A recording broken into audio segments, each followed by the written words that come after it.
चलिए साहब आप बैठ जाओ, इनको बोले लीजिए। 2 मिनट में बोलो। माननीय अध्यक्ष, 2 मिनट में तो केवल तारीफें करने में निकल जाएगा। 2 मिनट तो आपको देखने में इनको लग जाएगा।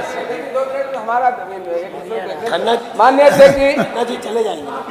माननीय अध्यक्ष जी, मैं वित्त मंत्री जी के 2020-21 के बजट भाषण पे नेता प्रतिपक्ष की बातों से अपने आप को संबद्ध करते हुए आपके आदेश पर आपके पास कागज ज्यादा है, बहुत संक्षेप में बोलिए। सर कागज ज्यादा है, हम लोग डर रहे हैं, बहुत संक्षेप में बोलिए।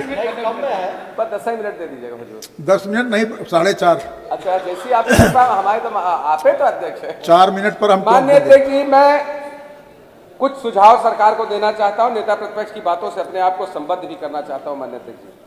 माननीय अध्यक्ष जी, बेरोजगारी और शिक्षित युवाओं की संख्या पूरे प्रदेश में बहुत बढ़ी।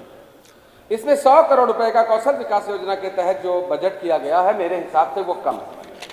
इस पे मैं सरकार का ध्यान आकर्षित कराना चाहता हूं आपके माध्यम से कि सरकार इस पे विशेष ध्यान दे, क्योंकि बेरोजगारी और शिक्षित बेरोजगारी दोनों बहुत ही बड़ी त्रासदी है पूरे प्रदेश में। बड़ी संख्या फौज पूरी खड़ी हुई है पूरे प्रदेश में। इस पे सरकार का ध्यान आकर्षित कराना चाहता हूँ। माननीय अध्यक्ष जी, इस बजट भाषण में चंद पंक्तियों के आखिर में कहा गया है कानून व्यवस्था पे कि नीति है, नियम है, हुकूमत।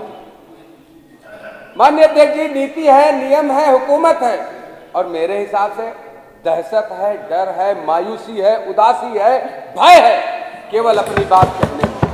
जनता अपनी बात, जायज बातों को कहीं भी नहीं, किसी भी मंच से नहीं कह सकती। मुझे लगता कानून का केवल इतना ही काम। माननीय अध्यक्ष जी, मैं जीरो टॉलरेंस की बात पे अगर आपका ध्यान आकर्षित कराऊं तो जीरो टॉलरेंस की बात भी इस बजट भाषण में कही गई है। लूट, डकैती, बलात्कार, छिनैती इत्यादि में कई % की कमी दर्शाई गई है। माननीय अध्यक्ष जी, इसमें यह भी कहा गया है कि कोई आत्मसमर्पण कर गया, कोई जमानत निरस्त करके चला गया, कोई प्रदेश छोड़ के भाग गया। माननीय अध्यक्ष जी, आपके माध्यम से अनुरोध पूर्वक पूछना चाहता हूं सरकार से, तो फिर ये क्राइम कौन कर रहा है? कहां से रोज क्राइम हो रहा? मैं कमी निकालने के लिए नहीं खड़ा हूं, मैं तो आपका साथी हूं। आप भी विधायक हो, हम भी विधायक हैं, हम भी जीत के आए हैं, हम भी जनता के द्वारा चुने गए, आप भी जनता के द्वारा, सभी साथी चुने गए। सदन में हमारा दायित्व है कि हम कम से कम अपनी बातों को आपके माध्यम से वहां तक पहुंचाने का काम करें। माननीय अध्यक्ष जी, कानून व्यवस्था अगर इतनी ही अच्छी है तो मैं सरकार से पूछना चाहता हूं कि इतने लंबे समय तक धारा 144 क्यों? माननीय अध्यक्ष जी, पूरे प्रदेश में इतने समय तक क्यों धारा 144 कहां लगी? बहुत सही। माननीय अध्यक्ष जी, जगह जगह सरकार ने बहुत सा काम किया, वो चाहे कानून व्यवस्था पे हो, चाहे किसी भी क्षेत्र में। हमारे तमाम साथी विधायक बड़ी तारीफ करते हैं, मेरे क्षेत्र चलो मैं दिखाता हूं, कोई कहता है वहां चलो मैं दिखाता हूं। मैं कहता हूं फिर अगर बहुत अच्छा काम हुआ तो सब लोग मांग क्यों रखते हो अध्यक्ष जी के माध्यम से कि हुजूर मेरे क्षेत्र में एक पुल बन जाए, मेरे क्षेत्र में एक पुलिया बन जाए? काहे के लिए मांग रखते हो? जब बहुत विकास हो गया, मान्यवर, जब बहुत विकास हो गया तो मांग क्यों? बहुत कुछ चलिए आपके विधायक, आपका समय समाप्त हो रहा है। अध्यक्ष जी, अगर थोड़ा सा भी अगर स्नेह नहीं मिलेगा तो आशीर्वाद में हम क्या करेंगे? खूब स्नेह है, लेकिन समय सर थोड़ा सा मौका देखिए ना, उधर वाले भाई तो हमारे नहीं। अब 6 बज गया, सब लोग जाना चाहते हैं। सरकार ने काम किया, क्या जरूरत थी 100 नंबर का 112 करने की? क्या जरूरत थी 1090 का सुरक्षा कवच योजना बनाने की? जनपदों के नाम बदलने में जितना पैसा दुरुपयोग हुआ है, पैसे का, गरीब के पैसे का, माननीय, उससे बहुत कुछ योजनाएं चल जाती आगे।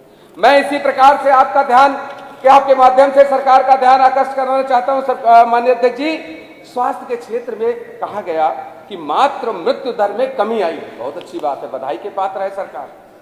लेकिन हुजूर, मुझे यह भी पता, इसमें माध्यम से, किताब के माध्यम से पता चला कि MMR अवार्ड से भारत सरकार ने नवाजा भी है उत्तर प्रदेश सरकार को। माननीय 102, 108 नंबर योजनाएं किसने चलाई? गरीब की बहू, बेटी, मां कैसे अस्पताल पहुंची है? किसकी सरकार से चल रहा था?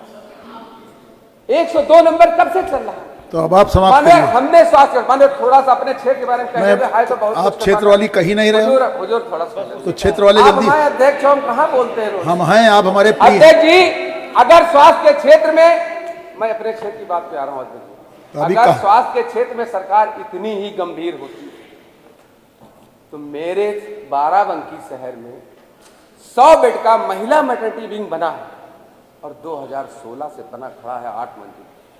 माननीय अध्यक्ष जी, मैं उसी अस्पताल में पैदा हुआ था, तब 73 बेड थे पुरानी बिल्डिंग में, और मैंने कोशिश की माननीय अखिलेश यादव जिसे कह के 22 करोड़ रुपया स्वीकृत करा के 7 मंजिल से ज्यादा बड़ा अस्पताल बना, जिसमें लिफ्टें इत्यादि भी लगी हैं। लेकिन मेरे ज्यादा अनुरोध करने पर, प्रमुख सचिव साहब हो चाहे जनपद के अधिकारी हो, मेरे ज्यादातर अनुरोध करने पर वही 73 बेड पुराने अस्पताल के उठाकर नए अस्पताल में डालने का काम मान्यवर ये सरकार करने का काम। 173 होना चाहिए।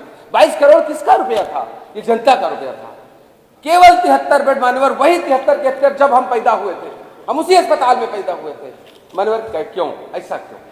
22 करोड़ रुपए का अस्पताल बना खड़ा 2016 मान्यवर। बबुरी गांव में, बाराबंकी विधानसभा के देवा ब्लॉक में बबुरी गांव में 2016 से पीएससी अस्पताल पूरी तरह से बना खड़ा, लेकिन आज तक संचालित नहीं हो पाया। मैं आपके माध्यम से सरकार के जो ये आईना दिखाना चाहता हूं माननीय अध्यक्ष जी, अगर इसी प्रकार से देखा जाए तो मंडी परिषद में हमारी सरकार ने जाने कितने जनेश्वर मिश्रा पार्क और मंडियों की स्थिति सुधारने का काम बड़े पैमाने पर करने का काम किया। आप बाराबंकी की बात कर रहे थे। सर हुजूर, बाराबंकी में मंडी परिषद का 11 करोड़ 99 लाख रुपए का हम लोगों ने मंडी का काम कराया था। जल्दी मानवर, मैं 848 किलोमीटर गड्ढा मुक्त केवल सरकार ने मंडी परिषद के जरिए करने का काम किया। सभी 75 जनपद ओडीएफ हो गए मानवर। इस बजट भाषण के माध्यम से हम सभी सदन में जानते हो गए, हम भी मानते हैं, क्योंकि आप सरकार हो, हम सुनने वाले बैठे, बिल्कुल मानते हैं। लेकिन मानवर कितना उपयोग हो? तो बाराबंकी की बात हो गई हो तो समाप्त करिए मानवर। यहाँ तो कहा यही जा रहा ना वो भी मना कर मानवर, रहे हैं। कूड़ेदान, हर गांव में कूड़ेदान जो रखे गए, हमारे सम्मानित साथी विधायकगण हैं, अपने गांव जाते होंगे, क्षेत्र में जाते होंगे तो देखते होंगे कूड़ेदान कहाँ गए। और मैंने तो पहले भी कहा था कि कूड़ेदान तो रख दिए, खाली करने की व्यवस्था कौन करेगा? पैसे का दुरुपयोग मान्यवर हो रहा है, गरीब की कमाई का, गाड़ी कमाई का पैसे का। ठीक है, आप समाप्त करिए मान्यवर। बस अंत में अब हो मान्यवर, गया। पूरे प्रदेश में 8 हवाई अड्डे क्रियाशील हैं। 6 बज गया, सब लोग जाना चाहते हैं। अध्यक्ष जी, थोड़ा सा बोल लीजिए, आपसे हाथ अभी बहुत बिजनेस है, अभी काम बहुत। 8 हवाई अड्डे क्रियाशील माननीय नहीं, आप 8 मिनट बोल चुके हैं, दूना कह लेने दीजिए, एक शब्द कह के बैठ जाऊंगा। हाँ, एक शब्द कह एक शब्द कह के 8 हवाई अड्डे क्रियाशील हैं उत्तर प्रदेश। ये एक शब्द हुआ मानवर, 11 हवाई अड्डे पर काम चल रहा, रीजनल कनेक्टिविटी स्कीम के एयरपोर्ट के लिए चल रहा है। अरे आपको कहीं जाना 2000 करोड़ जेवर के लिए, 500 करोड़ अयोध्या के लिए, 92 करोड़ 50 लाख रुपया प्रस्तावित है हुजूर। मैं कहना चाहता हूं, हवाई अड्डे बनाने की जरूरत क्या है, जब हम उनको किराए पर दूसरों को देने का काम कर रहे हैं? क्या जरूरत है हवाई अड्डे बनाने की? प्राइवेट को देने का काम कर रहे हैं, बड़े व्यापारियों को देने का काम कर रहे हैं माननीय अध्यक्ष जी। क्या जरूरत है गरीब के पैसे का दुरुपयोग? हमारे अंतिम विधायक हैं आज के, मैं आखिरी बोलने जा रहा हूँ श्री अभिजीत सांगा। माननीय अध्यक्ष जी, अब आप बैठ जाइए, हमने बुला लिया। अब आप बैठ जाइए। एक शब्द कहने दीजिए। नहीं, एक शब्द नहीं, आप बोलते हैं। आप बैठिए, आप बैठिए, हमने बुला लिया। आप बैठिए, अब आप बैठ जाइए।